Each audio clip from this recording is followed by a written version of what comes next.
రాష్ట్రాల్లో వరి నారుమళ్లు పోసే పనులు కొనసాగుతున్నాయి. కొంతమంది రైతులు నేరుగా వరి వెదజల్లే విధానాన్ని పాటిస్తుండగా చాలా మంది రైతులు మాత్రం నారుమళ్లను పెంచి నాటే పద్ధతిని ఆచరిస్తున్నారు.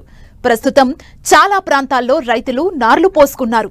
మరి కొంతమంది ఇప్పుడిప్పుడే పోస్తున్నారు. అయితే ఆరోగ్యవంతమైన నారు అంది రావాలంటే నారుమడిలో పాటించాల్సిన మేలైన యాజమాన్యం ఏంటో ఇప్పుడు చూద్దాం.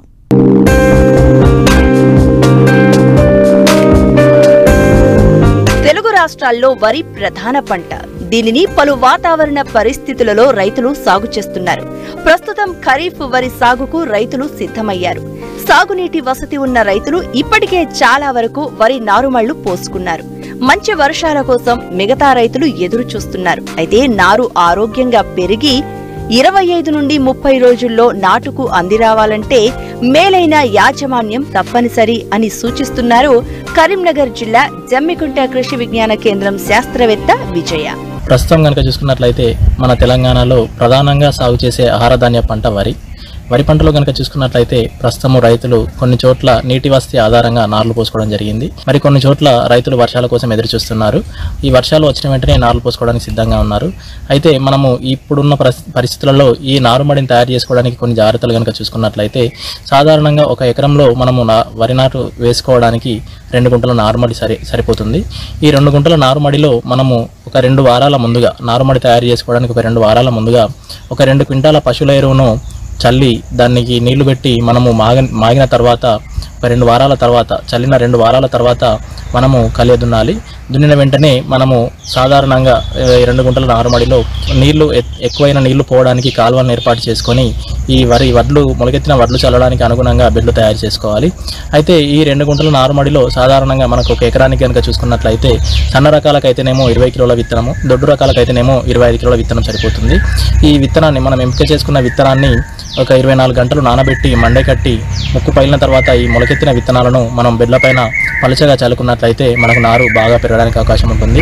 అయితే ఈ నారు మనము మొలకెత్తిన వడ్లు చల్లుకునేటప్పుడు ఒత్తుగా చల్లుకున్నట్లయితే నారు చిక్కగా వచ్చి పెరగడానికి అవకాశం ఉండదు. కాబట్టి మనం పలుచగా చల్లుకున్నట్లయితే కొంచెం నారు మనకు ఏపుగా పెరగడానికి అవకాశం ఉంటుంది. అయితే సాధారణంగా మనము నారుమడి తయారు చేసుకునేటప్పుడు ఎకరానికి సంబంధించిన నారుమడిలో ఒక 2 కిలోల నత్రజని, 1 కిలో భాస్వరము, 1 కిలో పొటాషియం ఎరువులను మనము ఆఖరి దుక్కిలో వేసుకోవాలి. దీనిలో ముఖ్యంగా 2 కిలోల నత్రజనికి సంబంధించి 1 కిలో నత్రజనిని కిలో భాస్వరము మరియు పొటాషులతో కలిపి ఆఖరి దుక్కిలో, అదేవిధంగా మిగిలిన 1 కిలో నత్రజనికి సంబంధించిన ఎరువులను మనము విత్తనాలు చల్లుకున్న 10 నుంచి 12 రోజుల లోపల చల్లుకున్నట్లయితే నారు పెరగడానికి అవకాశం ఉంటుంది. అయితే మనము మొలకెత్తిన విత్తనాలు చల్లుకున్న తర్వాత మనకు ముఖ్యంగా 10 నుంచి 15 రోజుల లోపల కొంచెం జింకు లోపం ఇట్లా కనబడినట్లయితే లీటర్ నీటికి 2 గ్రాముల చొప్పున జింక్ సల్ఫేట్ కలిపి పిచికారీ చేసుకోవాలి. అదేవిధంగా మెట్ట నార్మల్లో కనుక చూసుకున్నట్లయితే మనకు కొంచెం ఇనుము లోపము గమనించే అవకాశం ఉంది.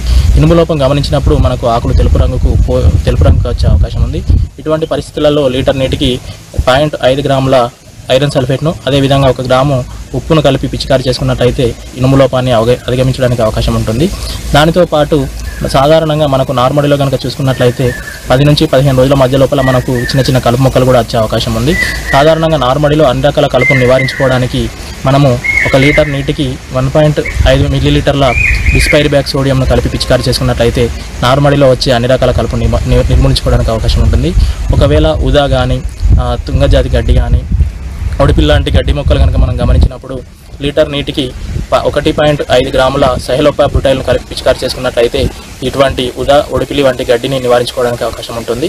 అదేవిధంగా నారుమడిలో కనుక మనము ఎటువంటి తెగుళ్ళు నారుమడిలో సాధారణంగా మనకు మొగిపురుకు సంబంధించిన గుడ్లు కూడా ఉండే అవకాశం ఉంటుంది. కాబట్టి ఇటువంటి పరిస్థితుల్లో మనము 15 నుంచి 20 రోజుల మధ్యలో ఒకసారి లీటర్ నీటికి ఒక 5 మిల్లీలీటర్ల చొప్పున వేపనను కలిపి పిచికారీ చేసుకున్నట్లయితే ఏదైతే మొగిపురుకు సంబంధించిన గుడ్లు ఉంటాయో ఆ గుడ్లన్నీ చేగుడ్లుగా మారి మన మొగిపురుగును కొంచెం తక్కువగా రావడానికి అవకాశం ఉంటుంది.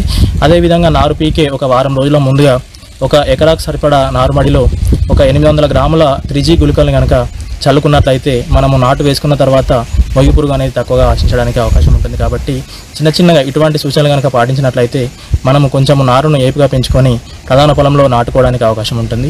నాటుకున్న తర్వాత కూడా ఎటువంటి తెగులు రాకుండా మనము ఎక్కువ దిగుబడులు సాధించడానికి అవకాశం ఉంటుంది. ఎత్తుమళ్లలో విత్తనం పోసిన తర్వాత నీరు నిల్వ ఉండకుండా చూసుకోవాలి. నీరు నిల్వ ఉంటే విత్తనం మురిగిపోతుంది. మడుల మధ్య కాలువలు ఏర్పాటు చేసుకుంటే నీరు నిల్వ ఉండదు. ఏ కారణం చేతనైనా పోషకాలను సకాలంలో అందించని రైతాంగం పిచికారీ రూపంలో అందిస్తే మంచిది.